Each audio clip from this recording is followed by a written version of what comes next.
एक यमुना मैया, ये भगवान के समय की। तो वृंदावन की रज का बड़ा महत्व। उड़े उड़े रज मस्तक लगे, सहज मुक्ति हो जाए। मुक्ति कहे गोपाल सो मेरी मुक्ति बताओ। मुक्ति भी वृंदावन में जाकर के कन्हैया से कहती है कि मेरी मुक्ति का उपाय बताओ। मुक्ति कहे गोपाल सो मेरी मुक्ति बताओ। उड़े उड़े रज मस्तक लगे, सहज मुक्ति हो जाए। वृंदावन की चरण रज जब उड़ उड़ करके जब सर पर लगती है तो हम तुम की तो बात ही क्या भैया, मुक्ति की भी मुक्ति हो जाती है। तो वृंदावन की रज में जाओ, वृंदावन धाम जाओ। तो वृंदावन धाम जाकर के सबसे पहले वृंदावन की रज का, वृंदावन की बालुका का स्पर्श करना चाहिए। कई लोग लेट के प्रणाम करते हैं, उसके बाद में अपने कपड़े झड़ा करके चल देते। तो कपड़े नहीं झड़ाना चाहिए। कहते रमण रेत लेटियो नहीं कियो न यमुना पान, और रे मन मूर्ख तू का जानो ब्रज को तत्व महान। जिसने रमण रेती में लोटन नहीं लगाई। रमण रेती कौन कौन गया? वृंदावन गए हो कभी? तो जो वृंदावन गए होंगे वो रमण रेती भी गए होंगे। रमण रेती में ऐसा सुंदर वातावरण है, ठाकुर जी क्रीड़ा स्थली है। तो रमण रेती जो लेटा नहीं, और वृंदावन में यमुना जी का जिसने पान नहीं किया वो वृंदावन के महत्व को नहीं समझ सकता। तो ऐसा सुंदर वृंदावन है। कौन कौन चलना चाहेगा वृंदावन? हाथ उठा करके बताओ। 1 2 5 7। हाँ, धीरे धीरे सबको याद आ रही, तो सभी को चलना है वृंदावन। बहुत दिनों से गए भी नहीं हो गए। तो आइए बड़े भाव से दोनों हाथ ऊपर उठा करके ताली बजाते हुए मन चल रे वृंदावन धाम, मन चल रे वृंदावन धाम।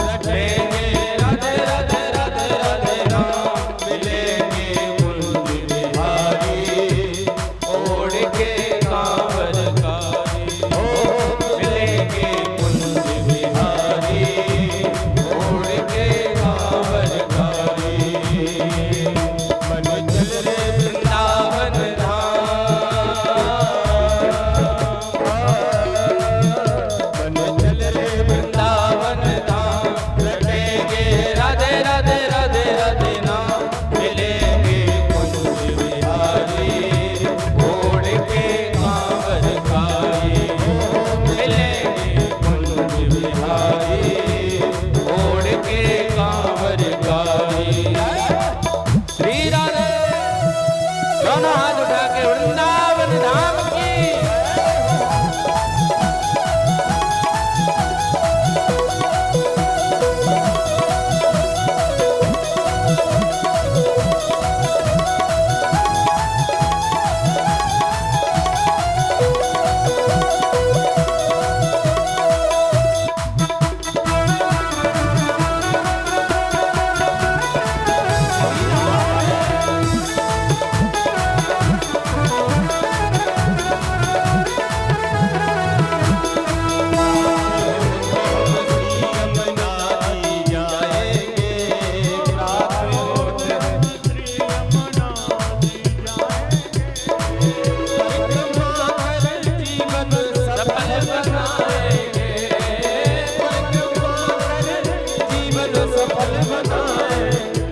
वनम वृंदावनम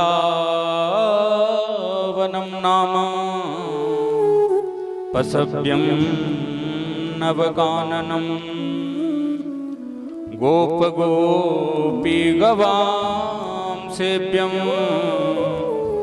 पुष्यादितीर्णवीरुधम वनम वृंदावनम नामनम पसव्यम नवकाननम। वृंदावन की ओर समस्त गोकुलवासी बाल सखा गैया नंद बाबा यशोदा कन्हैया बलराम सबको साथ में लेकर के वृंदावन की ओर गए और वृंदावन में यमुना के किनारे पर जाकर के सबने अपनी अपनी गाड़ियां खड़ी की, गाड़ियों से गैया बांधी, सबने जो अपनी खाद्य सामग्री थी वो वृक्षों से बांधी और धीरे धीरे करके वृंदावन में सब रहने लगे।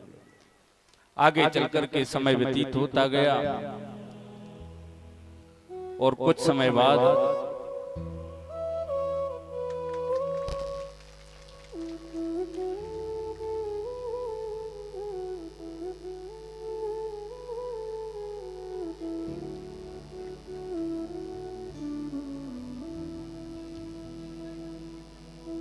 भगवान थोड़े से बड़े हुए।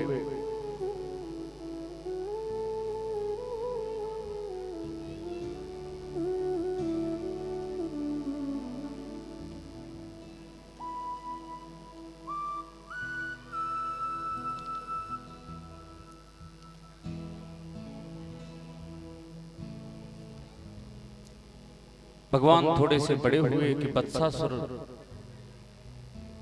मारने के लिए आया। एक दिन तो भगवान मैया यशोदा के पास में गए, मैया अब मैं बड़ा हो गया हूँ, मैं गैया चराने के लिए जाऊंगा। मैया ने कि लाला अभी तो इतना बड़ा ना भयो कि गैया चरावे को जाए, अगर तेरो ज्यादा ही मन है तो बछड़ा चरावे को जा सके। और मैया ने बछड़ा चरावे में कन्हैया की ड्यूटी लगा दी। अब ठाकुर जी अपने नन्हे नन्हे सखाओं के साथ में वृंदावन के जंगल में जाकर के गैयों का चारण करवाते थे, बछड़ों का चराया करते थे। एक दिन घूमते घूमते वन की ओर चले गए। उसी वन में बछड़े के स्वरूप में कंस का कोई राक्षस आया, बछड़ा का रूप लेकर के। भगवान ने तुरंत उसे पहचाना और पहचाना तो उसके पैर पकड़ करके उसे वहीं पर मृतघाट उतार दिया, खत्म कर दिया। इसके बाद में बकासुर बगले का स्वरूप लेकर के आया और ठाकुर जी को कब से मुंह में रख लिया।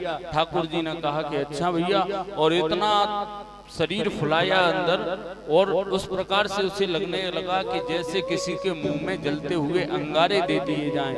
ऐसे उसे तप्त पीड़ा हुई, तुरंत मुख खोला, भगवान को बाहर किया। भगवान ने झट से उसे भी वैकुंठ में पहुंचा दिया मार करके। इसके बाद में आता है सुंदर प्रसंग अघासुर। अघासुर अजगर के रूप में आया और जहां पर भगवान गाय बछड़े चराते हुए जा रहे थे वहीं पर विशाल मुख लेकर के बैठ गया, लेटा हुआ था। उसका ऊपर का जो ओष्ठ था वो बादलों से स्पर्श करता था, नीचे का ओष्ठ पृथ्वी से स्पर्श करता था। बाल सखाओं ने देखा कि सुंदर कोई गुफा है। सखा मचल गए कि कन्हैया, मैंने दादी से कहानी में सुना था कि जंगलों में बाबाओं की गुफा होती है और उसमें बड़े बड़े सिद्ध महात्मा भजन किया करते, मुझे लगता है ये वही गुफा है। पहले तो कन्हैया ने सबको रोका, अरे लाला, अरे भैया, अरे सखाओ, ये कोई गुफा नहीं, ये कोई राजनीति मालूम होती है। लेकिन जब किसी ने नहीं सुना सब अंदर चले गए। अघासुर अपनी आंखों से देख रहा था। अघासुर ने विचार किया कि भैया जिसे मारने के लिए आया हूं वो तो अभी बाहर खड़ा है और ये बाकी सब सखा अंदर पेट में घुस गए। अब जिसको मारने के लिए आए वो ही ना मरे तो फिर फायदा क्या हमारे आने का। तो मुख खोल करके इंतजार करता रहा। भगवान ने सोचा जब सारे सखा अंदर चले गए तो हम बाहर रह करके क्या करेंगे। भगवान ने भी तुरंत मुरली को अपनी कमर में बांधा है, अघासुर के मुंह में प्रवेश किया है और अंदर को नहीं गए।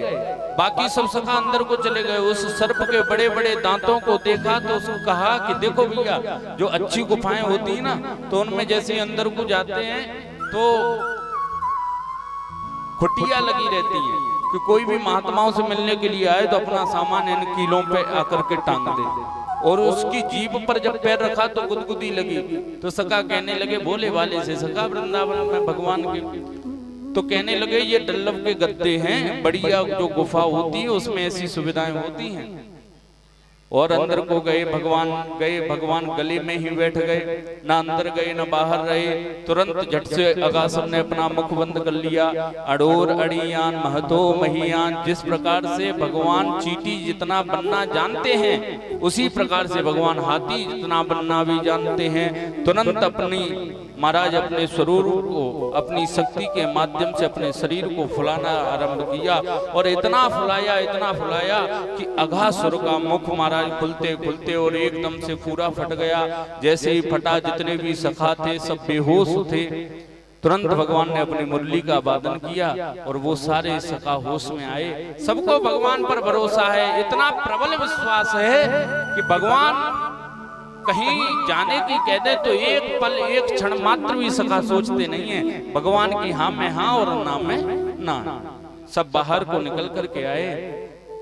फिर इसके बाद में भगवान ने भोजन किया और जैसे ही भोजन करने लगे, सुखदेव जी वर्णन करते हैं कि सारे सखा बैठ करके भगवान को अपने अपने घर का भोजन कराने लगे। और जैसे ही भोजन कराने लगे तो भगवान कभी किसी का जूठा पा रहे हैं और कभी किसी का मुंह से लग करके पा रहे हैं। देवगण ये सारा दृश्य ब्रह्मलोक से देख रहे थे, ऊपर से देख रहे थे। तो कहने लगे ये कैसा ब्रह्म है, ये कैसा परमात्मा है जो सबका जूठा खाने में लगा है। ये ब्रह्म नहीं हो सकता है। अब इनके मन में ये शंका हो गई, ये ब्रह्म नहीं हो सकता। सब बैठे। अब भगवान की झांकी कितनी सुंदर है। बिभ्रद वेणुम जठर पटयो श्रृंग वेत्रे चकक्षे, बामे पाणो मृषण कवलम तत्फलान्यंगुलीषु, तिष्ठन् मध्ये स्वपरिसुहृदो हासयन् नर्मभिस्वै, स्वर्गे लोके मिसति बुभुजे यज्ञभुवालकेति। विप्रद वेणुम जठर पटयो, भगवान बैठे हैं, पीतांबर पहने हुए हैं,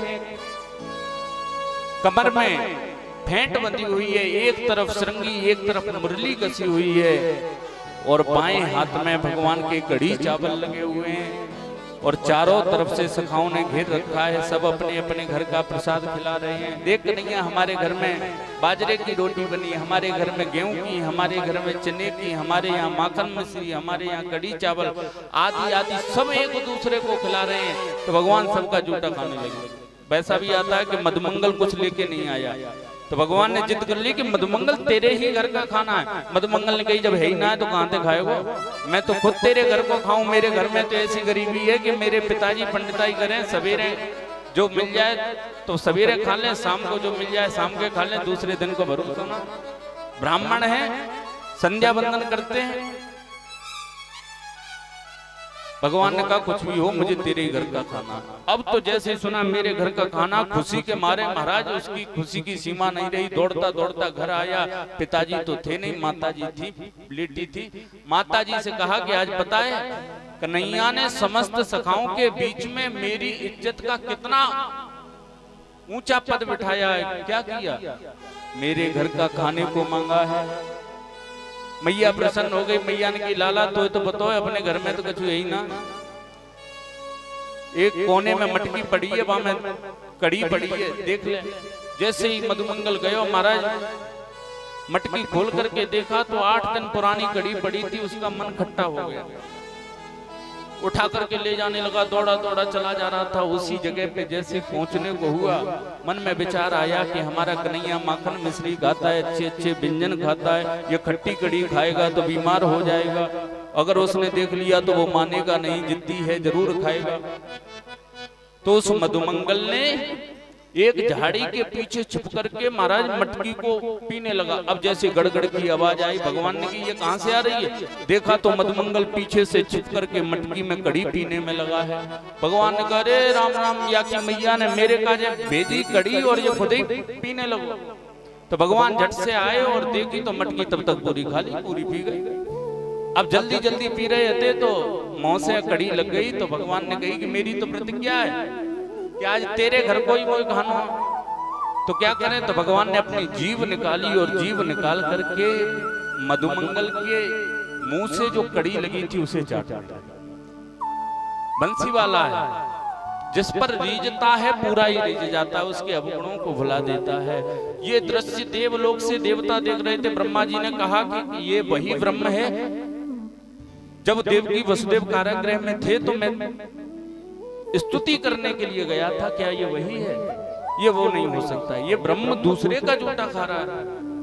ब्रह्मा जी ने कहा मैं परीक्षा लूंगा। ब्रह्मा जी ब्रह्मलोक से आए, जितने भी बछड़े थे सबको ले गए। अब देव सखा ढूंढते ढूंढते भगवान के आगे को गए तो सखाओं को भी उठा ले गए। अब थोड़ी दूर भगवान गए तो भगवान ने देखा ना बछड़े मिलते ना सखा मिलते, तो भगवान रोने लगे। भगवान ने कही ये तो बड़ी आफत हो गई। फिर भगवान ने सोचा कि ऐसा दृश्य किसने किया है, ऐसा कौन कर सकता है? ध्यान लगा करके देखा तो ब्रह्मा जी, अरे मेरे ही बच्चे ने बाप के साथ में चालाकी कर दी। भगवान ने तुरंत योग माया को आदेश दिया, उतने ही बछड़े उतने ही ग्वाल वाल बना लिए।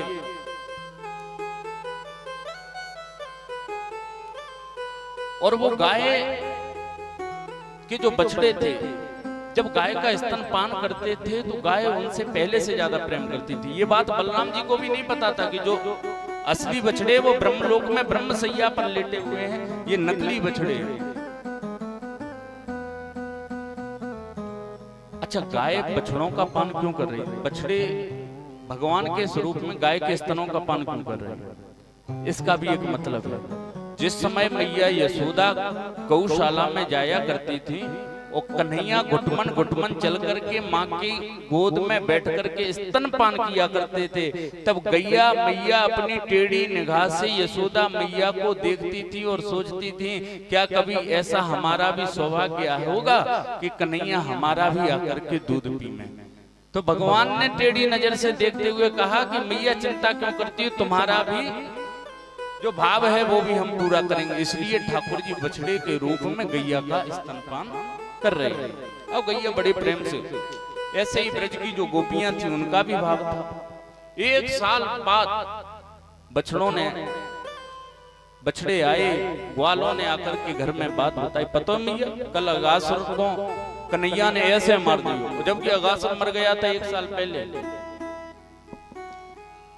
ब्रह्मा जी ब्रह्मलोक में गए, फिर देखने के लिए आए कि बिना बछड़ों की लीला क्या चल रही। देखा तो वही बछड़े वही सखा। फिर ब्रह्मा जी वापस गए ब्रह्मसैया पर, देखा तो वो सब सो रहे। अब नीचे आमे तो नीचे भी वही बाल सखा बछड़े, ऊपर जाए तो ऊपर भी। इतने में क्या हुआ कि वो ऊपर से नीचे आए, भगवान ने एक रूप और धारण किया ब्रह्मा जी का, और ब्रह्मा जी का रूप धारण करके ब्रह्मलोक में पहुंच गए। और ब्रह्मा जी का जो आसन खाली पड़ा था उस पर बैठ गए। ब्रह्मा जी फिर पीछे से नीचे से ऊपर की ओर गए। तो भगवान ने अंदर से आदेश दिया कि आजकल बहुरूपीय बहुत घूम रहे, कोई दूसरा आए तो अंदर मत घुसने दे। बोल ठीक है महाराज। अब जैसे ही ब्रह्मा जी अंदर की ओर आने लगे, द्वारपालों ने रोक लिया, अरे कौन? ब्रह्मा जी ने कहा तुम्हारी बुद्धि सटिया गई है, भांग खा ली है तुम लोगों ने, दी है, अपने ही मालिक को अंदर जाने से रोक दो। बोले चुप, हमारा जो मालिक है वो अंदर बैठा है, तुम कहां से आए तुम बताओ। और सुनो, ये 4 मुंह लगाए घूम रहे हो, ऐसे अनेकों ब्रह्मा हमने देखे, अगर ज्यादा मुंह चलाया तो खुबड़िया फोड़ देंगे। द्वारपाल बोले ब्रह्मा जी के ब्रह्मा से। ब्रह्मा जी ने की अच्छी आपत भाई, बछड़े कहा चुराए, ग्वाला कहा चुराए, हमारा ही ब्रह्म पद हमसे चलोगे। अब तो ब्रह्मा जी घबराए, ध्यान लगा करके देखा तो अंदर ब्रह्म की गद्दी पर मोर मुकुट वंशी वाला बांसुरी बजाता हुआ, एक पैर के ऊपर दूसरा पैर रखे हुए, आंखें मटकाता हुआ कहने लगा, क्यों ब्रह्मा, आनंद आया, मजा आया, हमारे साथ में खेल रहे थे। ब्रह्मा जी ने कही क्षमा कर दो मालिक। तुरंत ब्रह्मा जी खड़े हुए, द्वारपाल के पास में आए, कहने लगे असली ब्रह्मा तो वही है, हम तो सेवक हैं।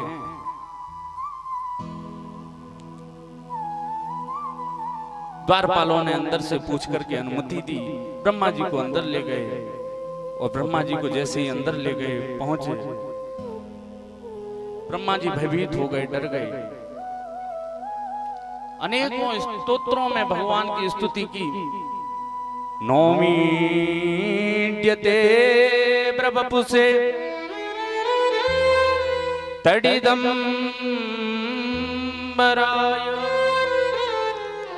गुंजावतं सपरिपे चलसन्मुखाय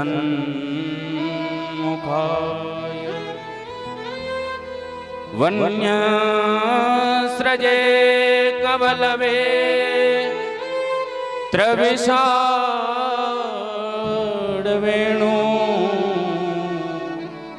लक्ष्मश्रिये मृदुपते पशुपांगजाय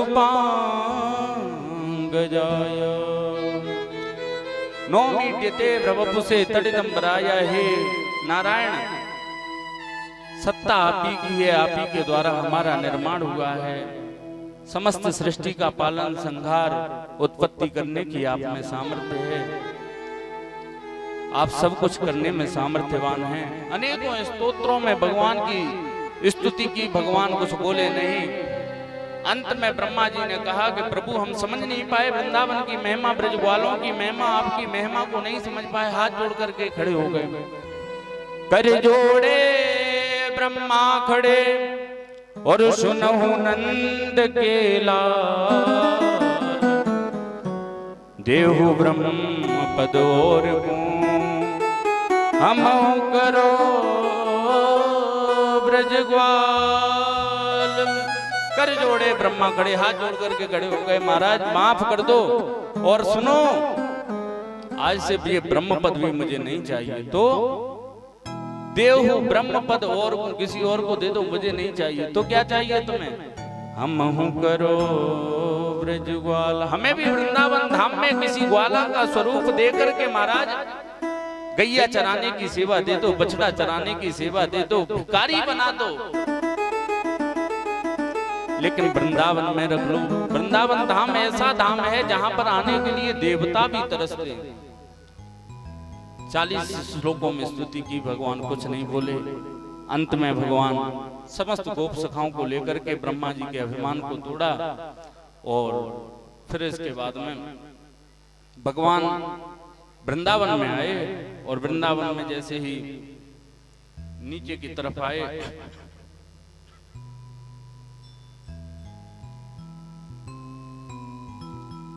इस प्रकार से समस्त गायों की, समस्त गोपियों की इच्छा पूर्ति की। फिर दीपावली आई। दीपावली में जो कार्तिक का महीना आता है, अष्टमी तिथि आती है और बुधवार को जो अष्टमी होती है उसे गोपाष्टमी बोलते हैं। कौन सी? गोपाष्टमी। तो कहते हैं गोपाष्टमी के दिन गायों को, हर व्यक्ति को, हर सनातनी को, हर गृहस्थी को गायों की पूजा करनी चाहिए। वैसे तो गृहस्थी का धर्म बनता है कि नित्य ही गाय के पूजन करना चाहिए। आजकल लोग भूलते जाते हैं, लेकिन ज्यादातर परिवारों में देखने को मिलता है कि पहली रोटी गाय को और अंतिम रोटी कुत्ते को दी जाती है। पहली रोटी गाय को, अंतिम कुत्ते को दी जाती है। गाय की पूजा नित्य ही करनी चाहिए। अच्छा, कहा गया है कि जैसे कहीं आप रह रहे हो, आपके पास में गाय देखने को ना मिलती हो, तो कम से कम वर्ष में एक बार गोपाष्टमी के दिन गाय का पूजन करना चाहिए। गाय को चारा खिलाना चाहिए, गाय को माला पहनानी चाहिए, गाय के पैर पूजने चाहिए और गाय का आशीर्वाद लेना चाहिए। कम से कम वर्ष में एक दिन जब गोपाष्टमी आती है उस दिन इतना करना चाहिए। अच्छा मान लो वैसे तो धर्म सभी का, अगर हम हिंदू धर्म में हैं, सनातनी हैं, तो हमारा प्रथम कर्तव्य तो यही बनता है कि हम अपनी गाय की सेवा करें। अब मान लो हम शहर में रहने लगे, बोलिए संत भगवान की जय।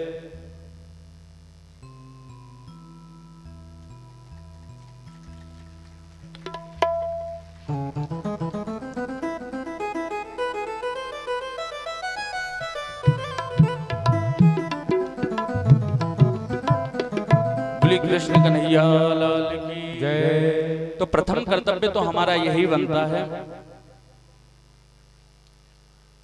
कि गायों की हमें सेवा करनी चाहिए। अब मान लो कहीं गाय है नहीं है तो हम क्या करें?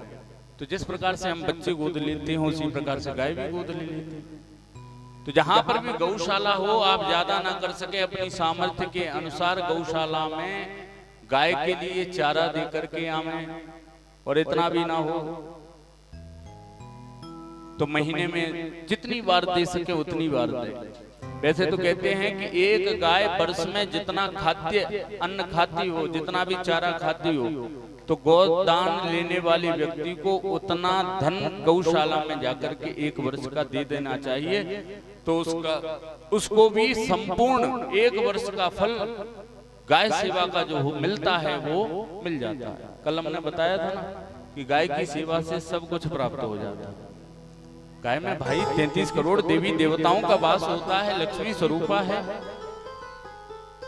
और गाय के 5 अमृत और 5 गव्य बताए गए।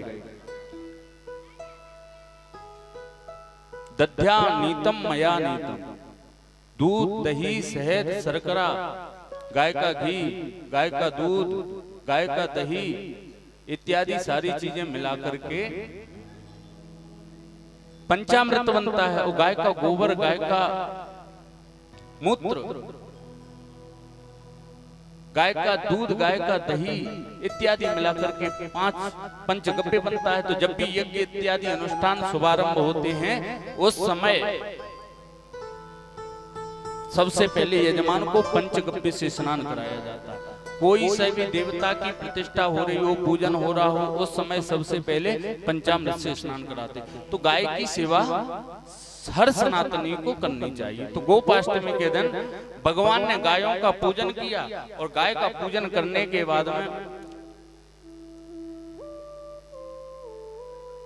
उनको गौचारण की अनुमति मिली।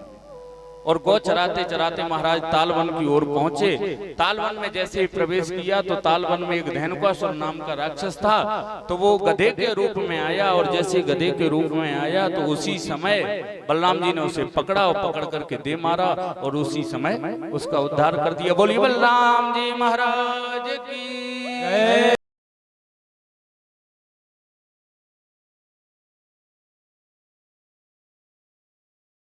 गोपाल राधे कृष्ण गोविंद गोविंद, हे गोपाल राधे कृष्ण गोविंद गोविंद, हे गोपाल कृष्ण गोविंद गोविंद, हरि गोविंद गोविंद,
बोली कृष्ण कन्हैया लाल की जय। और महाराज इस प्रकार से धेनुकासुर का वध किया।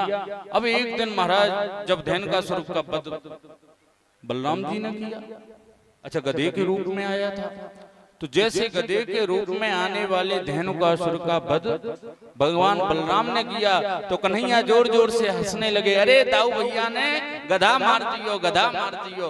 अब तो चिल्लाते, अब ताऊ भैया सोचने लगे बड़ी बदनामी कर रहा हो भैया, मैंने गधा मार दियो, गधा मार दियो। मैया यशोदा से आके कहने लगे, मैया आज तो को बताओ का भयो का गैया चराते चराते जब वन में गए तो बलदाऊ भैया ने गधा मार दियो।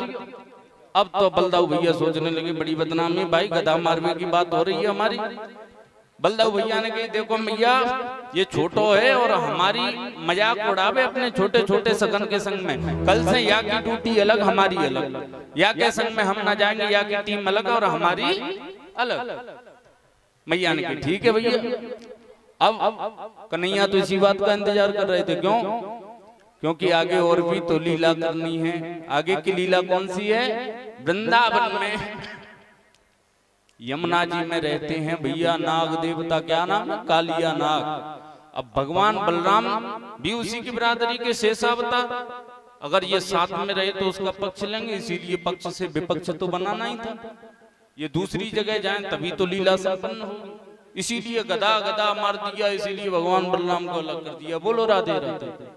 अब गए आगे की ओर।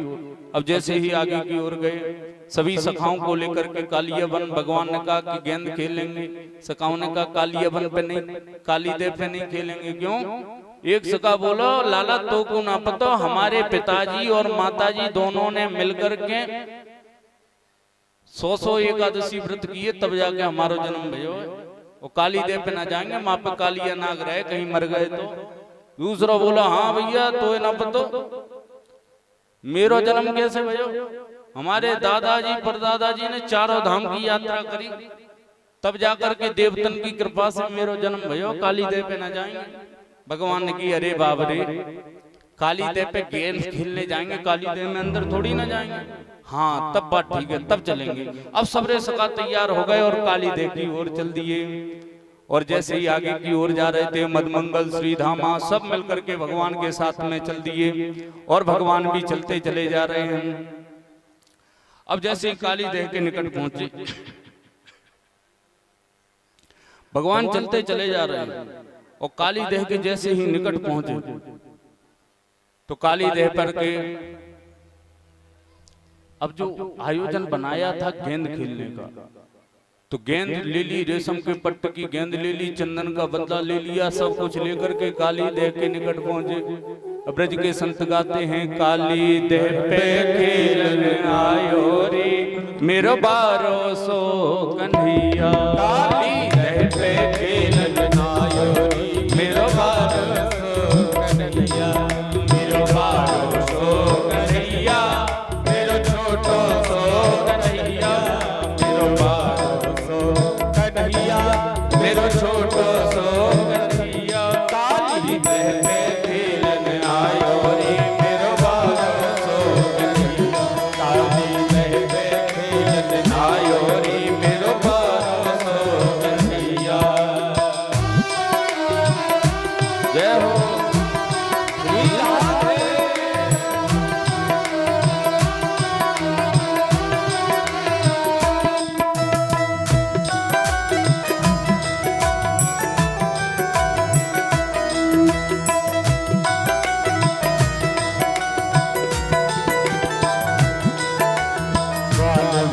सब सखा संगे बाल बाल सब सखा संगे बाल बाल सब सखा संग में बाल बाल सब सखा में बाल बाल सब सखा संग में बाल बाल सब सखा मन के तो खेल रचायो रे मेरो बारो सो कन्हैया, कालीदेव पे खेलने आयो रे मेरो बारो सो कन्हैया, मेरो बारो सो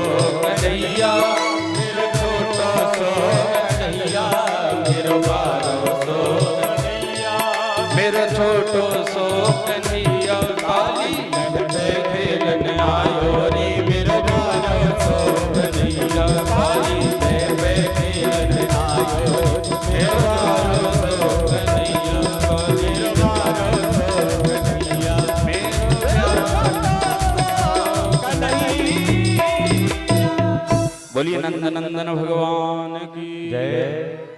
अब गए हैं आगे की ओर महाराज, मैच शुरू हुआ, खेल शुरू हुआ। अब जैसे खेल शुरू हुआ, भगवान को तो लीला करनी थी, ऐसा घुमा के बल्ला मारा कि बॉल सीधा जमुना जी में चली गई। और जिसकी बॉल थी वो चिल्लाने लगा, रे कन्हैया तूने जानबूझ करके बॉल में बल्ला मारो है, अब तो हम वही बॉल को लेकर के रहेंगे, भले ही हमारी तुम्हारी रिश्तेदारी बिगड़ जाए, तो पे थोड़ी गैया ज्यादा होंगी, मुंह पे कम होंगी, लेकिन खेलवे में को काको गोसाई। भैया खेल तो बराबर को है, बॉल वही चाहिए। भगवान ने कहा अब मैं कहां दिला के दूं, जमुना जी में चली गई। अब सबरे सखा भाई के पक्ष में हो गए, बॉल चाहिए। भगवान तो ऐसा माहौल ही बना रहे थे, और तुरंत भगवान ने कहा कि अगर अब तुमको वही चाहिए तो मैं वही ला करके दूंगा। और झट से भगवान ने छलांग लगाई, कदम के पेड़ पर चढ़े, और पेड़ पर जैसे ही चढ़ के चलने लगे, खखाओं ने सोचा कि हो ना हो अब ये कूद जाएगा। सब चिल्ला चिल्ला करके रोकने लगे, अरे कन्हैया रहने दे, मोह ना चाहिए, वह बॉल को जाने दे, पानी में जहां गई तहां गई, अब ना चाहिए। भगवान ने कही कि अब तो हम भाई को लेके आएंगे। और देखते ही देखते भगवान कदम के वृक्ष से जोर से छलांग लगाई और जमुना जी में धम से कूद गए। अब तो जैसे ही कूदे, ब्रजमंडल में बैठी हुई मैया यशोदा चावल निकाल रही थी, और धक से उसके हृदय में आवाज हुई। तुरंत घबरा करके उठी, अरे कन्हैया कहाँ है, गोविंद किधर है? तुरंत बलराम जी को बुलाया। अरे बलदाऊ भैया से पूछने लगे कि कन्हैया किधर है। बलदाऊ भैया ने कहा मैया रोज तो हम बाके संग जाते, आज ना जाते। मैया घबरा गई, बलदाऊ भी नहीं गया है साथ में। सबको लेकर के सब यमुना के किनारे आए दौड़ते दौड़ते। जैसे ही पता चला कि कन्हैया कूद गए हैं, सब महाराज रोते रोते चिल्लाते चिल्लाते, मैया यशोदा नंद बाबा तो यमुना में ही कूदे जा रहे थे। उसी समय सभी ने पकड़ा, सब बेहोश होकर के किनारे पर गिर गए। इधर भगवान नीचे की ओर गए, और जहां पर कालिया नाग रहता था वहीं पर पहुंचे, और कालिया नाग के स्थान पर पहुंच करके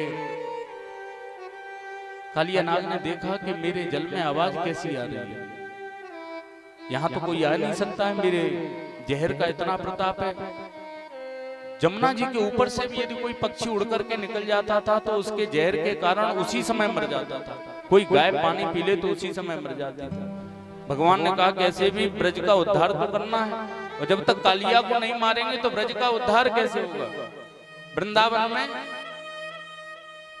प्रेम का वास क्यों होगा, कैसे होगा? ये तो आसुरी प्रवृत्ति का। तुरंत भगवान ने जब देखा, कालिया नाग ने 4 सेवक भेजे। सेवकों ने जाकर के पुनः बताया कि एक छोटा सा बच्चा वृंदावन में आया है, देखने में महाराज इतना सुंदर है, इतना सुंदर है कि हम तो उसे देखते ही रह गए। बांसुरी हाथ में लिए है, पीतांबर पहने हुए है, गले में माला पहने हैं, चरण तो इतने सुंदर सुंदर हैं महाराज, क्या ही बताएं। पहले तो कालिया नाग देख करके आश्चर्यचकित हो गया, फिर उसने सोचा इस जल में आया ठीक है, लेकिन आकर के अभी तक जीवित कैसे है? कालिया नाग स्वयं आया, भगवान को देखते ही झट से मारने के लिए दौड़ा। पहले तो सोचा छोड़ दिए, फिर सोचा कि अगर छोड़ दिया तो मेरा भय समाप्त हो जाएगा। तुरंत भगवान को उसने बांध लिया। सारे ब्रजमंडल के जितने भी गोप सखा थे सब घबरा गए।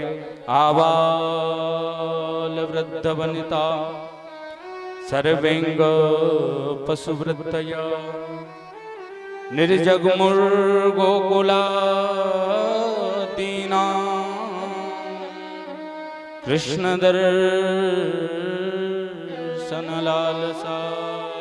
हे कृष्ण चिल्लाते हुए सब वहीं पर गिर गए। कृष्ण का दर्शन करने की लालसा हृदय में जागृत बनाए रखे। इधर सर्प ने आकर के भगवान को पकड़ लिया। सर्प का एक और नाम है चक्षुश्रवा। चक्षुश्रवा का मतलब होता है कि इन्हें कानों से सुनाई नहीं देता, नेत्रों से सुनाई देता। पकड़ लिया। अब महाराज सर्प का एक और स्वरूप है, सर्प माने भोगी, और भोगी की पकड़ से योगी ही छूट सकता है। तो भगवान तो योगेश्वर हैं, योगेश योग विन्यास, योगेश्वर हैं भगवान। तुरंत अपनी पकड़ को, कालिया की पकड़ को छुड़ाने के लिए अपना शरीर फुलाना आरंभ किया, और जैसे ही शरीर फुलाया उसकी पकड़ छूट गई। झट से भगवान नीचे से ऊपर की ओर आए और फनों पर आकर के नृत्य करने लगे। भगवान ऊपर की ओर आए और कहां पर पैर मारते हैं? जैसे एक फन के बाद दूसरा फन है, दूसरे फन के बीच में जो जॉइंट है वहां पर अपने पैर का प्रहार करते, तो पैर का प्रहार करते ही वो फन फट जाता है, फटते ही उससे रक्त निकलता है, खून निकलता है, तो भगवान के पैर पे गिरता है। और जैसे ही पैर पे गिरता है तो ऐसा लगता है जैसे देवताओं ने लाल लाल पुष्पों की वर्षा की हो, और भगवान सुंदर नृत्य करने लगे। और कैसे कर रहे हैं? तांडव गति मुंडन पर नाचत गिरधारी, तांडव गति मुंडन पर नाचत गिरधारी, तांडव गति मुंडन पर नाचत गिरधारी, तांडव गति मुंडन पर नाचत गिरधारी। हम भटक भटक भनन पर भक्ति करत नाग बजुहारी, गति मुंडन पर नाचत गिरधारी, तांडव गति मुंडन पर नाचत गिरधारी।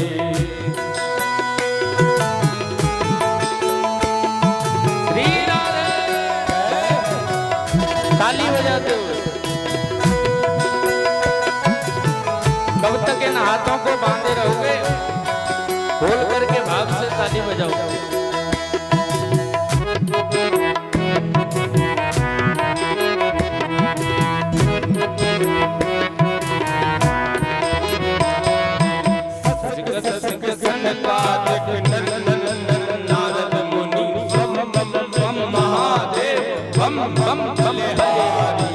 तांडव गति मुंडन पर नाचत गिरधारी, तांडव गति मुंडन पर नाचत गिरधारी, नाचत गिरधारी, नाचत गिरधारी, नाचत गिरधारी, नाचत गिरधारी, तांडव गति मुंडन पर नाचत गिरधारी, तांडव गति मुंडन पर नाचत गिरधारी।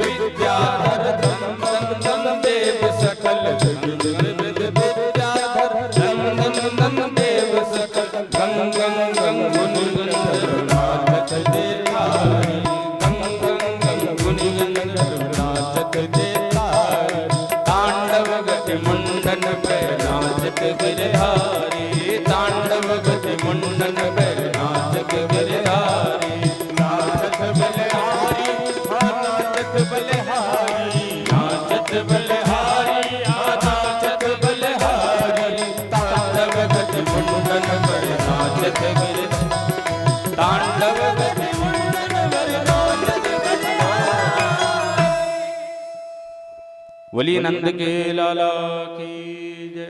और महाराज इतना नृत्य किया, इतना नृत्य किया, इसके बाद में नागपत्नियां आई। नागपत्नियों ने देखा कि अगर इसी प्रकार से नृत्य करते रहे तो हमारे स्वामी जी के तो प्राण पखेरु उड़ जाएंगे।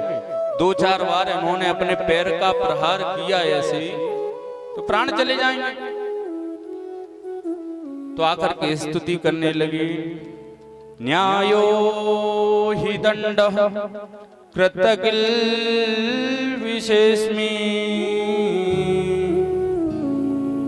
रतावतार खलने ग्रहाय, रिपोषुताना मपितुल्य दृष्टे, दस्येदमम्बालमेवानुशंसन। न्याय दंड कृतकिल विशेषम। हे प्रभु, अज्ञानतावश भूलवश इनसे जो अपराध हुए हैं सभी छोड़ दो। सभी अपराधों को भुला करके आप इन पर कृपा करो। और महाराज कन्हैया जी की इन्होंने इतनी तारीफ की। कन्हैया जी मन में सोचने लगे, एक तो हम इनके पति के सर पे कूद कूद करके तांडव कर रहे हैं, मारने पे तुले हुए हैं, और ये हैं कि हमारी तारीफ करने में लगी हुई। भगवान ने कहा ऐसा काम हमने क्या किया? तो कहने लगी नाग पत्नियां, प्रभु आप तो इतने दयालु और कृपालु हैं कि सबके ऊपर तो हाथ ही रखा, ब्रह्मा जी को क्षमा किया, प्रहलाद जी के ऊपर हाथ रखा, लेकिन मेरे पति ने तो कुछ नहीं किया, आपने मेरे पति के ऊपर आकर के अपने चरण रख दिए, इससे बड़ी कृपा क्या होगी? बोलो राधे राधे राधे। इससे बड़ी कृपा क्या होगी? जय चरणन से निकसी सुरसरी, शंकर जटा समाई, और जटा शंकरी नाम पढ़ियो है, त्रिभुवन तारन आई, और भजमन राम चरण सुखदाई। तो जो गंगा जी महाराज आपके चरणों का स्पर्श करके रहती हैं, वही चरण आपने हमारे स्वामी के ऊपर रख दिए, इससे बड़ी कृपा क्या होगी? भगवान ने कहा कि क्या चाहती हो? पति प्राण प्रदीयता, मेरे पति के प्राणों को किसी भी प्रकार से जोड़ दो। और तुरंत कालिया नाग की तरफ इशारा करती हुई नाग पत्नियां कहने लगी, ए स्वामी जी तुरंत झुक जाओ, अगर इन्होंने 2-4 बार ऐसे नृत्य किया तो प्राण चले जाएंगे। कालिया नाग फुंकार भरते हुए बोला कि मैं क्यों झुकूं? मैं तो झुकने वाला नहीं हूं, मैंने क्या अपराध किया है जो मैं झुक जाऊं? भगवान ने कहा, अरे दुष्ट, अरे ताताई, तुझे अपने अपराधों का नहीं पता है? अरे तेरी वजह से न जाने वृंदावन की कितनी गायों को मृत्यु हो गई, न जाने कितने पक्षी मर गए, न जाने कितने सखाओं को कष्ट हुआ है तेरे जल की वजह से। तूने सारी जमुना जी को दूषित कर रखा है। तो भगवान से कहने लगा, प्रभु रुको तो सही, अपराधी को भी बोलने का हक होता है कि नहीं होता है? भगवान ने कहा हाँ होता तो है। बोले अपराधी भी बोल सकता है कि नहीं? बोले हाँ। तब कालिया नाग कहने लगा, भवान ही कारणम तत्र सर्वज्ञो जगदीश्वर, अनुग्रहम निग्रहम वा मन्यसे तद्विदेहिना। भगवान ही कारणम तत्र सर्वज्ञो जगदीश्वर, मैं जानता हूं कि सर्वज्ञ सत्ता आपकी है, लेकिन प्रभु आप बताओ, मेरे कुछ प्रश्न हैं। क्या हैं? बताओ, नागों को किसने बनाया? भगवान बोले मैंने। बोले नागों में क्रोध का स्वभाव किसने दिया? भगवान ने कहा मैंने। फिर बोले भगवान अब लास्ट बात ये बताओ कि नागों में जहर किसने दिया? भगवान बोले मैंने। तो बोले मेरी क्या गलती है? आपने ही मुझे बनाया है, आपने गुस्सा दिया, आपने ही जहर दिया है, तो मेरा तो स्वभाव क्रोधित है, जो भी आएगा उसे काटूंगा। अच्छा, भगवान से ये लड़ गया। और ऐसे 3 ही व्यक्ति हुए जिन्होंने भगवान से डर करके मुकाबला किया, एक बलि और दूसरा बाली और तीसरा काली। अच्छा, बलि की कथा आप सुन चुके कल, बाली की कथा मानस में, और काली की कथा आप सुन ही रहे हो। अच्छा, उस समय बाली से भी भगवान जब बाण लेकर के मारा तो भगवान से कहने लगा, धर्म हेतु अवतरे गुसाई मारे मोई व्याध की नाई। मेरा क्या अपराध था? मैं वैरी सुग्रीव प्यारा अवगुण कवन नाथ मोय मारा। मैंने ऐसा कौन सा अपराध किया कि मेरा भाई तो आपको प्रिय हो गया और मैं आपको शत्रु की भांति दिखने लगा? भगवान ने कहा कि अनुज बधु भगनी सुतनारी, सुन सत कन्या समय चारी। अरे छोटे भाई की पत्नी को तुम कुदृष्टि की भांति देखते, तुम्हारा तो मरना ही उचित है। तो इसी प्रकार से इन 3 लोगों ने भगवान से डट करके मुकाबला किया, भगवान से प्रश्न किए। इसके बाद में कालिया का उद्धार किया, कालिया शरण में आया। भगवान ने कहा कि अब तुम यहाँ से चले जाओ, रमणक द्वीप में जाकर के रहो।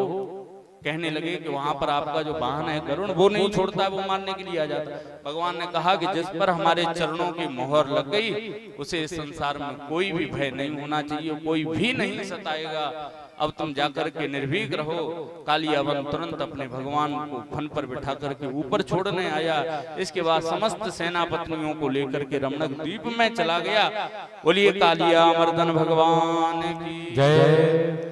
भगवान ने उद्धार किया, बाहर आए, बांसुरी बजाई, बांसुरी के माध्यम से सुंदर ध्वनि निकली और जितने भी गोप बाल सखा जो बेहोश हो गए थे, मैया यशोदा आनंद सब उठे, सबको भगवान ने अंक में भर लिया, कन्हैया को सबने अंक में भर लिया। इसके बाद में सब वहीं सो रहे थे। रात्रि में आग लग गई, भगवान ने दावाग्नि का पान किया। फिर इसके बाद में ग्रीष्म ऋतु का वर्णन है, बरसात का वर्णन है, बरसात ऋतु का, और फिर शरद ऋतु का वर्णन है। और फिर शरद ऋतु की पूर्णिमा जो आती है, उसी में भगवान ने चीर हरण की लीला भी की है। कहते हैं कि ब्रज की जो सखियां थी, जो गोपियां थी, वो नंद पुत्र सुतम देवम पतिम्य कुरुते नमः, नंद के बालक कन्हैया को पति रूप में मांगने के लिए सुबह सुबह यमुना स्नान करने जाती थी, लेकिन अज्ञानता बस नग्न अवस्था में स्नान करती थी, फिर कात्यायनी का पूजन करती थी। भगवान को ये बात पता चली, भगवान ने कही कि ये सब तो ठीक है, लेकिन नग्न स्नान करना जल के देवता वरुण का अपमान करना है, इसलिए इन्हें समझाना होगा। एक दिन भगवान ने कहा कि गोपियों, स्नान की विधि ठीक नहीं है। गोपियों ने कहा कि आया बड़ो मोह सिखावे को, चल जा, कन्हैया को भगा दिया गोपियों। भगवान ने सोची ऐसा ना समझेंगे, तो छोटे से कन्हैया 4.5-5 वर्ष के कन्हैया, और जब गोपियां नहा रही थी तो सारे वस्त्रों को लेकर के कदम के वृक्ष पे चढ़ गए। गोपियां बाहर निकलने को हुई तो देखा तो वस्त्र नहीं थे, आंखें भर आई, रोने जैसा मुख हो गया। ऊपर देखा तो कदम के वृक्ष पर कन्हैया बैठे थे, तो कन्हैया से कहा कि लाला मेरे वस्त्र दे दे। कन्हैया ने कहा मेरे पास में तुम्हारे वस्त्र नहीं है। तो ये लाल पीला गुलाबी बैगनी ये क्या है?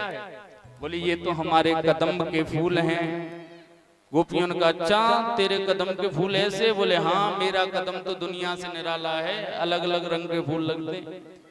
यहाँ पर कई लोगों की जो मंद बुद्धि होती है वो भ्रमित भी हो जाती है, वो ये भी सोचने लगते हैं कि भगवान का इस प्रकार से वस्त्र हरण करना ठीक था। तो पहली बात तो ये है कि गोपियां हैं ब्रह्म और वस्त्र हैं अज्ञान रूपी वस्त्र हैं। तो भगवान ने अज्ञान रूपी वस्त्र को लिया और ज्ञान भर करके उनको ज्ञान रूपी वस्त्र उनको प्रदान कर दिए। और छोटे से बालक के मन में काम वासना नहीं होती है, इसलिए ऐसा विचार करना व्यर्थ है। भगवान ने मात्र इस लीला के माध्यम से वरुण देवता के हो रहे अपमान को बचाया और उनको ज्ञान दिया। मात्र इस लीला का ऐसा ही बहुत। बोली कृष्ण कन्हैया लाल की जय। इस प्रकार से चीरहरण लीला संपन्न की और आगे भगवान ने महाराज का कहा कि एक समय हम सभी गोपियों के साथ में महाराज करेंगे। अब वहां से आगे चल करके एक समय दिवाली का उत्सव आया और दिवाली के उत्सव में मैया यशोदा अपने घर में सुंदर सुंदर पकवान बनाने में लग गई। सुंदर सुंदर पकवान बन रहे घर में, ऐसे बढ़िया बढ़िया पकवान बने।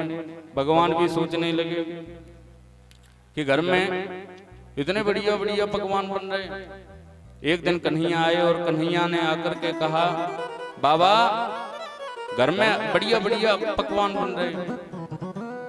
मैया यशोदा के पास में कन्हैया गए और कन्हैया ने जाकर के कहा कि मैया ये पकौड़ी बना रही है, मुंह को भी दे दे। मैया यशोदा ने कही ना लाला, ये जय जय की पूजा होगी ताकि बाद में पकौड़ी मिलेंगी। कन्हैया ने कही ये मुंह से बड़ो जय जय को आ गया। ऐसा कौन सा जय जय जो मुंह से बड़ो? अच्छा ठाकुर जी लीला ही ऐसी करते थे। ठाकुर जी एक बार को एक गोपी के यहाँ गए, बाकी यहाँ बढ़िया पकवान बन रहे। तो गोपी से बोले अरे भाभी यहाँ में से 2 पकौड़ी मोको भी दे दो। तो भाभी बोली कि आज हमारे घर में सत्यनारायण की कथा है, तो पहले पूजा होगी बाकी बाद में पकौड़ी मिलेंगे। कन्हैया बोले वाह सत्यनारायण मुंह से बड़ा हो गए। तो भगवान तुरंत नीचे उतरे और नीचे उतर करके बाहर गए। कुत्ते के 2-3 पिल्ले खेल रहे थे, तुरंत उठाए, उठा करके सत्यनारायण के सिंहासन में बिठाए और बिठा करके गए भाभी के पास। मेरे भाभी बोली कहा है लाला? बोले जा पहले अपने सत्यनारायण भगवान के दर्शन तो कर ले। और जैसे ही भाभी उठ के गई तो सत्यनारायण के सिंहासन में कुत्ता के छोटे छोटे पिल्ला बैठे। हे भगवान, यानी तो हमारी पूरी पूजा बिगाड़ दी। अच्छा एक जगह की और बात, एक के घर में भैया पूजा पाठ की सामग्री बन रही, वो शादी की वो क्या होती है वैवाहिक वर्षगांठ, एनिवर्सरी बोलते हैं ना। अच्छा वही, तो वही पूजा रहे उनके घर में सत्यनारायण की कथा। फिर पहुंच गए, बोले भाभी कछु दे दो खावे। बोले ना पहले पूजा होगी। तो भगा दिए, इन्हें कछु ना दियो। इन्हें कही ठीक है मैं भी देख लूंगा। अच्छा आगे चल करके रात्रि का समय आया, इन्होंने खूब रात तक उत्सव मनाया। रात में भगवान ने क्या किया कि पति की दाढ़ी और पत्नी की चोटी दोनों का आपस में बांध दिया। अब इनको 2 बजे पे लगी प्यास, पति उठे, पति जैसे उठे तो दाढ़ी में झटका लगा। अब दाढ़ी में झटका लगा तो उधर पत्नी की चोटी खींची। तो पति बोले अरे क्या करती हो? तो पत्नी बोली अरे तुम क्या कर रहे हो, ये हमारी चोटी खींची जा रही है। अब पति कहे कि दाढ़ी खींच रही है, पत्नी कहे चोटी खींच रही है। जब तक उजाला होता, दीपक जलाते, लाइट जलाते, तब तक तो आधे आधे बाल खींच गए। अब जब आधे आधे बाल खिंच गए तो पता चला कि ये तो कन्हैया रात को पति और पत्नी की चोटी और दाढ़ी बांध करके चले गए। तो ऐसी ऐसी लीला करें। अच्छा, भगवान सुंदर सुंदर लीलाओं से ब्रजमंडल के जितने भी सखाते सबको आनंदित करते हैं। और आज मैया यशोदा से जब खाने की सामग्री मांगी तो मैया यशोदा ने मना कर दिया। तो नंद बाबा के पास में आए, बाबा ये मैया मुझको इतने बढ़िया बढ़िया व्यंजन बना रही लेकिन मुझको नहीं दे रही है। जय जय की पूजा, तो जय जय कौन है? तो नंद बाबा ने कही कि जय जय इंद्र देवता। इंद्र देवता की जब हम पूजा करते हैं तो ये प्रसन्न होकर के जल वृष्टि करते हैं। अच्छा, जल वृष्टि करते हैं तो उससे हमारे खेत खलियान हरे भरे रहते हैं, गाय खूब चारा खाती हैं। अच्छा, तो भगवान से कहने लगे कि भगवान नंद बाबा से कहने लगे कि ये इंद्र जय जय नहीं है, इंद्र से भी बड़ा कोई देवता होगा। बाबा जहां तक मैं समझता हूँ व्यक्ति के कर्म के अनुसार ही उसको फल मिलता है। को न काउ सुख दुख कर दाता, और निज कृत कर्म भोग सब भ्राता। जो जैसा कर्म करता है उसे वैसा ही फल प्राप्त होता है। तो आप इंद्र के भरोसे क्यों हो? और मैं तो कहता हूँ इंद्र तो झूठा देवता है, इसे तो घमंड हो गया है। मैं तो कहता हूँ मेरे साक्षात देव हैं गिरिराज भगवान। बोली गिरिराज भगवान की जय। हमारे साक्षात तो गिरिराज बाबा हैं, तो हमें तो गिरिराज बाबा की पूजा करनी चाहिए। नंद बाबा ने कही लाला तेरे कहवे से अगर हमने इंद्र की पूजा बंद कर दी तो इंद्र कुपित हो जाएगा। मेरी ये शर्त है, अगर इंद्र ने कुपित होकर के कछु कियो तो तू को बचाना पड़ेगा, तेरे भगवान को बचाना पड़ेगा। बाबा ने चिंता मत करो, मेरे भगवान के, कन्हैया ने कही मेरे भगवान के 1000 हाथ हैं और 1000 हाथों से सबन की रक्षा करेंगे। अच्छा, दूसरी शर्त ये है कि जो भी हम भोजन सामग्री लेकर के जाएंगे प्रकट होकर के उसको पाना पड़ेगा। कन्हैया ने कहा चिंता मत करो बाबा, हमारा भगवान तो इतना दयालु है, कृपालु है कि सबन के हाथ से मांग मांग के और खावे। अब तो नंद बाबा ने कही ठीक है भैया। तो सबन ने महाराज बड़े सुंदर सुंदर व्यंजन बनाए। पता है क्या क्या बनाया? खुरचन है, खीर मोहन, खीर सा और खुरमी है, खीर खजला जलेबी कलाकंद बालूशाही है, मोहन थार मेवा वाटी मठरी मैसूर पाक, पेड़ा रसगुल्ला संग रबड़ी सुहाई है, भुजिया नमकीन सेव गठिया सकल पारे, और भुजिया समोसा पापड़ पकौड़ी बनाई है। मधुप श्याम नंद बाबा यशोदा सब सामग्री लेकर के गिरिराज आज भोग में सजाई है। और महाराज सब कुछ बनाया, खुरचन बनाई, खीर मोहन बनाया, रसगुल्ले बनाए, छेना बनाए, रबड़ी बनाई, अधौटा दूध बनाया। अधौटा दूध माने कि ना रबड़ी बने ना दूध ही रहे, खूब गाढ़ा। और महाराज खूब बड़े बड़े भैया कलश भर लिए, मटका भर लिए और गाड़ियन में तैयार कर लिए। 56 प्रकार के भोग सामग्री बनाई और भोग सामग्री बना करके सब गिरिराज जी की ओर चल दिए। अभी पहले पूजन तक पहुंच जाएं फिर आनंद लेंगे, है ना। तो सभी लोग गिरिराज बाबा की ओर चल दिए। पहुंच गए गिरिराज बाबा के पास में। और जैसे ही पर्वत के दर्शन हुए तो पर्वत के दर्शन करते ही सबने प्रणाम किया। भगवान ने कहा यही है हमारे गिरिराज महाराज। देखा खूब लंबे चौड़े हैं, 21 किलोमीटर में ये फैले हुए हैं। पहले तो महाराज ऊंचाई बहुत थी, अब तो नीचे की ओर धस गए हैं, पहले बहुत ऊंचाई थी। तो भगवान ने कहा देखा कोई छोटे मोटे देवता थोड़ी ना है हमारे, जाओ पहले इनको स्नान कराओ। तो सारे ब्रजवासी महाराज गंगा जमुना जी से बाल्टी भर भर के लामे और गिरिराज बाबा के ऊपर फैला जाए, चढ़ाते जाए। सवेरे ते शाम हो गई, गिरिराज बाबा को नख भी गीलो ना भयो। अब इतने लंबे चौड़े पहाड़ के स्वरूप में विराजमान, 1000-2000 बाल्टी से का फर्क पड़ेगा। अब तो शाम को सवेरे सका हाथ पीछे करके हार के बैठ गए, बोले कन्हैया भैया मुंह पे ना नवायो जाए, तेरो देवता इतना बड़ो लंबो चौड़ो देवता है, सवेरे से शाम हो गई, या को तो नख भी गीलो ना भयो। तो भगवान ने कही कि तुम सवेरे चाहो का। सारे ब्रजवासी सकन ने कही कि हम तो यही चाहें कि अब तो गंगा जी यहीं प्रकट हो जाएं। तो भगवान ने कही तो भैया ऐसा सवेरे आंखें बंद कर लो। और जैसे ही सबन ने आंखें बंद की तो भगवान मन से ही गंगा प्रकट कर दी। बोलिए मानसी गंगा। तो मानसी गंगा के आपको दर्शन होते हैं, तो भगवान मन से ही गंगा जी को प्रकट किया। और इससे फिर गिरिराज बाबा के खूब स्नान हुए। स्नान के बाद में भोग लगाया, और भोग लगाने के बाद में गिरिराज बाबा स्वयं प्रकट हुए। प्रकट होकर के भोग पाने लगे। लाओ ब्रजवासियों भोग, लाओ ब्रजवासियों भोग। अब तो महाराज खूब भोग पा रहे हैं और भोग पाते जा रहे हैं। इसके बाद में क्या हुआ, भोग पाते पाते पाते पाते मधुमंगल बगल में खड़ा था, उसे चिंता हो गई, ब्राह्मण का बालक है। कहने लगा अरे कन्हैया मुझको तो ऐसा लगे कि तेरो भगवान बहुत दिन से भूखो है, मुझे लगे सबरो खा जाएगा, मेरे काजे कुछ छोड़ेगा भी कि ना। भगवान की जलदारी की ऐसी बातें करे, भगवान भोग पा रहे हैं, पाने तो चिंता मत करो बचे हो। ना ना मैंने तो वैसे ही पूछी।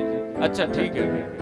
अब इसके बाद में हुआ क्या कि भगवान खूब भोग पाए।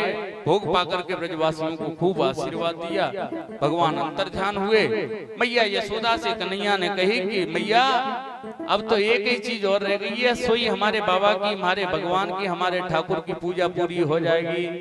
मैया ने कहा कन्हैया ने कही कि मैया अब तो बाबा की परिक्रमा और रह गई है, गिरिराज बाबा की 7 कोस की परिक्रमा दे लो और पूजा पूरी। मैया ने कही ये कौन सी बड़ी बात है, जब इतनों चल के आए तो इतनों भी करेंगे। अब सभी परिक्रमा की ओर चल दिए। बोली गिरिराज महाराज की जय। अब बड़े भाव से ताली बजाते हुए हम सभी गिरिराज भगवान की ओर चलेंगे। इसके बाद सभी पूजन का आनंद लेंगे। आइए बड़े भाव से। और मैं तो गोवर्धन को जाऊं मेरे वीर नाय माने मेरो भगवान। मैं तो गोवर्धन को जाऊं मेरे वीर नाय माने मेरो भगवान। गोवर्धन को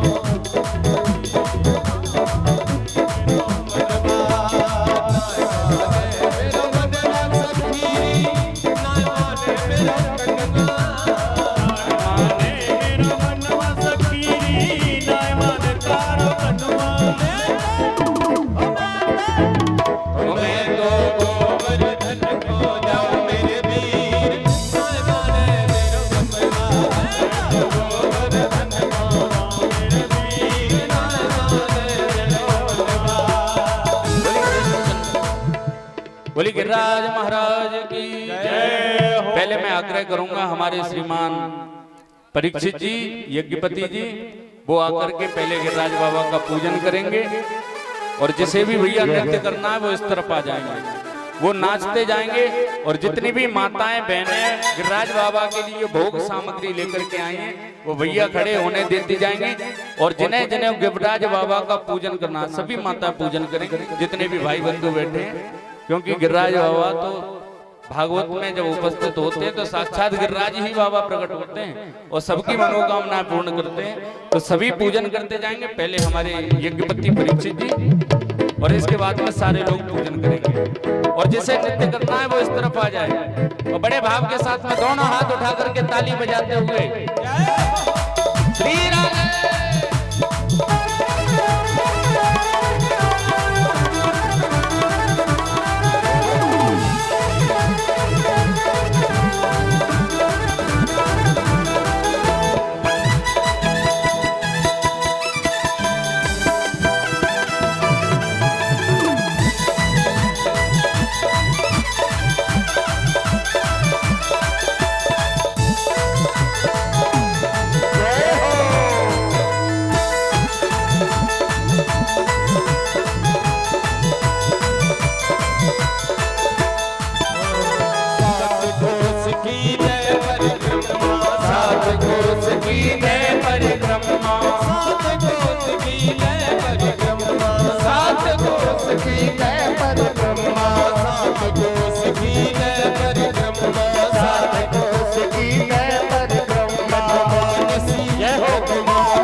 सब लोग बड़े भाव के साथ नाचेंगे जो भी पंडाल में खड़े हैं, सब लोग बड़े भाव के साथ अपने अपने हाथ खड़े करके सब लोग बड़े भाव के साथ। गोवर्धन को जाऊं मेरे वीर नाय माने मेरो मनवा, मैं तो गोवर्धन को जाऊं मेरे वीर नाय माने मेरो मनवा,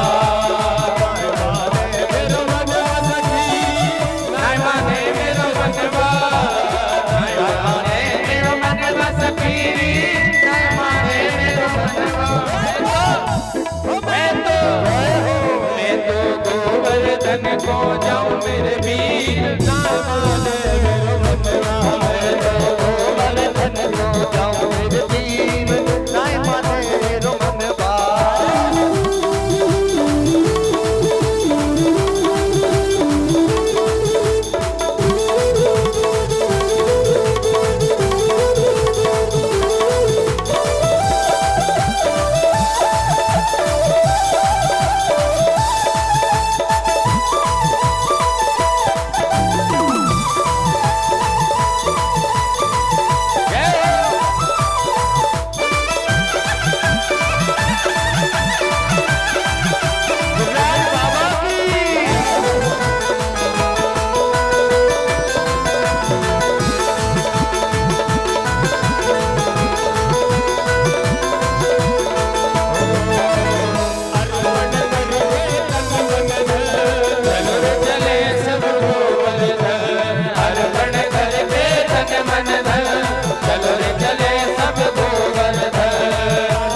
गंगा में फिर करे स्नान।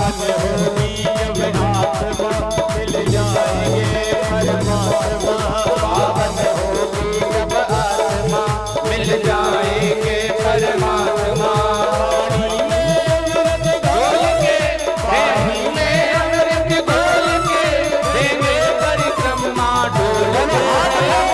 अर्पण करके तन मन धन चलो चले सब गोवर्धन। अर्पण करके तन मन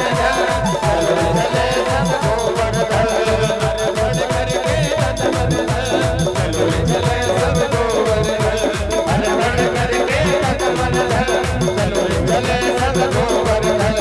अर्पण करके सब गोवर्धन चलो चले सब गोवर्धन। बोली गिरिराज महाराज की जय। जिन लोगों ने अभी पूजन नहीं किया है वो लोग पूजन करते जाएंगे और आप सभी एक भजन के बाद में सब आरती की ओर चलेंगे। जिन लोगों ने पूजन कर लिया है वो पीछे की ओर हो जाए, जिन्होंने नहीं किया है वो आगे की ओर आ जाए। भोग इत्यादि जिन्हें लगाना है वो लगाते जाएं और प्रेम से आनंद मग्न होकर के नृत्य करते हुए एक भजन का और आनंद लेंगे, फिर इसके बाद में चलेंगे।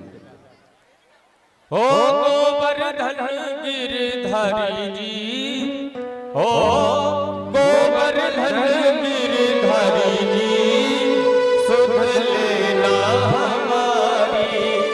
गोवर्धन गिरधारी जी, सुध लेना हमारी। गोवर्धन गिरधारी जी, सुध लेना हमारी।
खबर ले, तुम बिन हमारी कौन खबर ले, तुम बिन हमारी,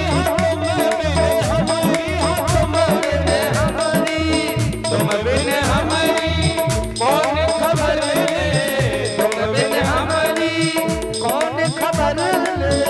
मेरे बांके बिहारी जी, मेरे बांके बिहारी जी, सुन लेना हमारी गोवर्धन गिरधारी जी, सुन लेना हमारी गोवर्धन गिरधारी जी, सुन लेना हमारी गोवर्धन गिरधारी जी, सुन लेना हमारी गोवर्धन गिरधारी जी, सुन लेना हमारी गोवर्धन गिरधारी जी, सुन लेना हमारी।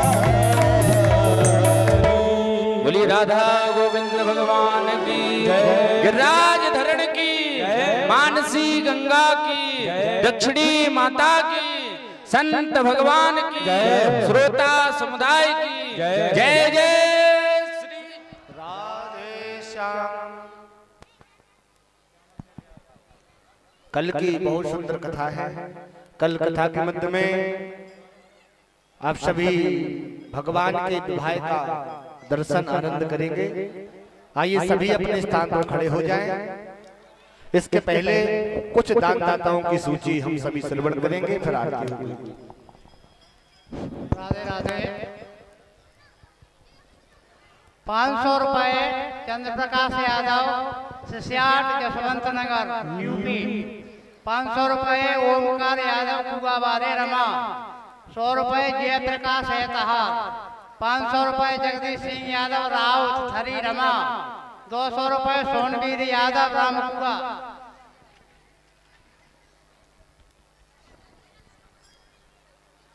1100 रुपए कल्याण सिंह नरिया नहर। 500 रुपए मुरारीलाल यादव नरिया रमा। 500 रुपए नाथूराम यादव नरिया रमा। 500 रुपए महावीर सिंह यादव नरिया रमा। 1100 रुपए ओम प्रकाश यादव डूड़ बेलकापुरा रमा। 500 रुपए डॉक्टर रामनीत सिंह पूर्व सरपंच थरी रमा। 5101 कमल सिंह के भतीजे बीकेश उर्फ किटी बेलकापुरा रमा। 50 रुपए योगेंद्र यादव रमा। 11,000 की टाल्स चंद्र प्रकाश यादव प्रमोद और विनोद के बहनोई सिसियाट वाले जसवंत नगर मंदिर के लिए। 500 रुपए खन्ना यादव जसवंत नगर। 151 रुपए विश्राम सिंह कुगावारे। 1100 रुपए सौदान सिंह यादव नरिया बंदा का पुरा रमा। 21,000 रुपए मास्टर श्री नारायण शर्मा जनपद अध्यक्ष रमा भिंड। 100 रुपए टिंकू सनोप स्वर्गीय अशोक यादव थरी रमा। ये दानदाताओं के लिए कृपया जोरदार ताली बजाएं। राधे राधे राधे राधे। बोलिए कृष्ण कन्हैया लाल की जय। जैसा कि आज गिरिराज बाबा का पूजन हुआ, कल भगवान का जन्मोत्सव था, ऐसे ही कल भगवान का जन्म हुआ है। आज गिरिराज उठा लिया और कल कुंदन पर पहुंच करके मां रुक्मणी से विवाह करेंगे। तो कल क्या है? जन्म विवाह उत्सव। अच्छा, किसी की शादी में जाते हो तो ऐसे ही जाते हो मुंह लटका के, हैं? बढ़िया पहले तो पार्लर जाते हो, फिर बढ़िया सज धज करके, हैं? अच्छी सी साड़ी पहन के, अच्छे से शेरवानी पहन करके, फिर किसी की शादी में जाते हो। तो ये तो ठाकुर जी की शादी है। अब हाथ उठा करके बताओ कि कौन कन्यादान की कन्या की तरफ से आएगा और कौन बराती बन के आएगा। कौन घराती है, कौन बराती है। अब जो बराती है तो कोई, जो घराती हैं तो कोई बात नहीं, बराती हैं तो महाराज बराती के हिसाब से आना, सज धज गए। अब घराती तो महाराज मेहनत में ही लगे रहते, काम करना उनके पास में बहुत काम रहते। तो कल भगवान का विवाह उत्सव है, आप लोग खूब सज धज करके पूर्ण तैयारी के साथ में ठीक 12:30 बजे यहाँ पर उपस्थित हो जाए। सारी कथाओं के साथ में भगवान के विवाह उत्सव का आनंद लेंगे। आइए बड़े भाव से हम सभी आरती करते हुए। ओम चंद्रमा मनसो जात चक्षुः सूर्यो अजायता श्रोत्रात् वायुश्च प्राणश्च मुखात् अग्निरजायता। श्यामा तेरी आरती कन्हैया तेरी आरती सारा संसार करेगा।